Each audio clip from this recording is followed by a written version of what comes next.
করে কারা জানো না তোমার ঘরে বসত করে কয়জন মন জানো না তোমার ঘরে বসত করে কয়জন তোমার ঘরে বস করে কারা মন জানো না তোমার ঘরে বসত করে কয়জন মন জানো না তোমার ঘরে বসত করে কয়জন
নমস্কার নমস্কার নমস্কার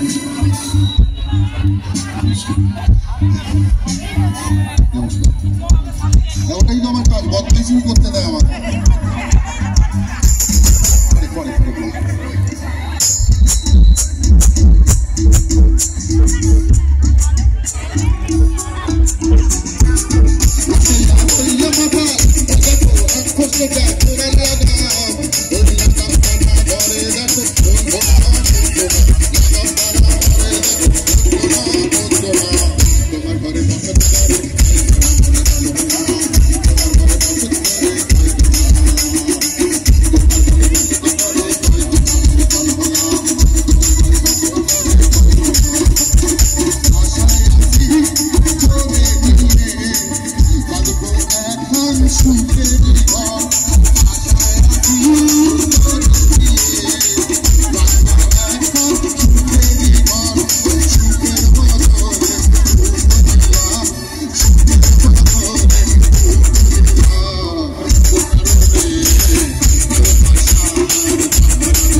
বলছিলাম, তাই গিয়ে ফেললাম, কিছু মনে করবেন না।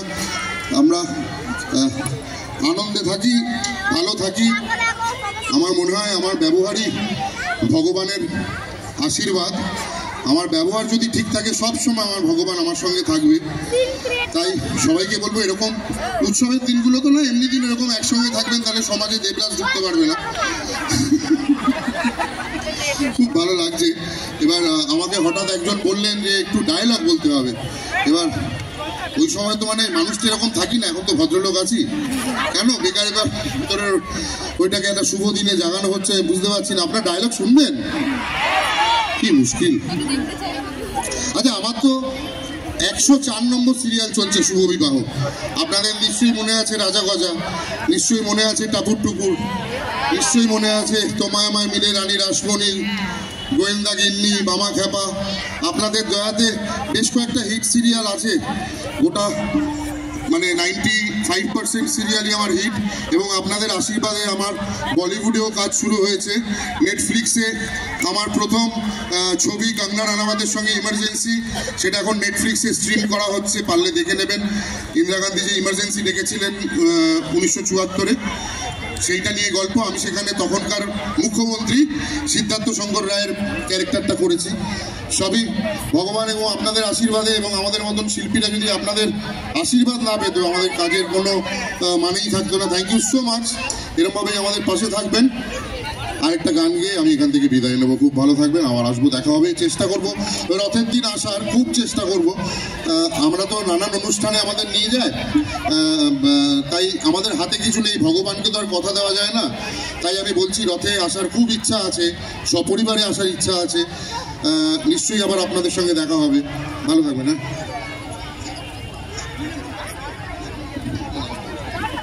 আমি পিয়ালিকে মঞ্চে ডেকে নেব।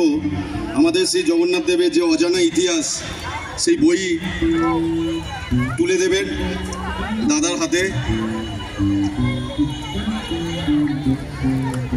আমার বাবা সৌমেন অধিকারী, প্রধান সেবায়িত মাহেশ জগন্নাথ মন্দির, পিয়ালি তুলে দিচ্ছে দাদার হাতে সেই অজানা ইতিহাস, জগন্নাথ দেবের সেই অজানা ইতিহাসের বই।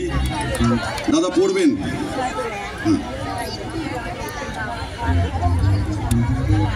আমি আবার দাদার হাতে মাইক্রোফোনটা তুলে দিচ্ছি। দাদাকে মনে হচ্ছে ছাড়বে না তোমরা। হ্যাঁ হ্যাঁ, দাদা তারপরে বলবে যে পিয়াল তুমি কোথায় নিয়ে এসেছো। হ্যাঁ, আমি অসংখ্য ধন্যবাদ জানাবো বাসুকে, আমার ভাই। বাসু, সামনে এসো।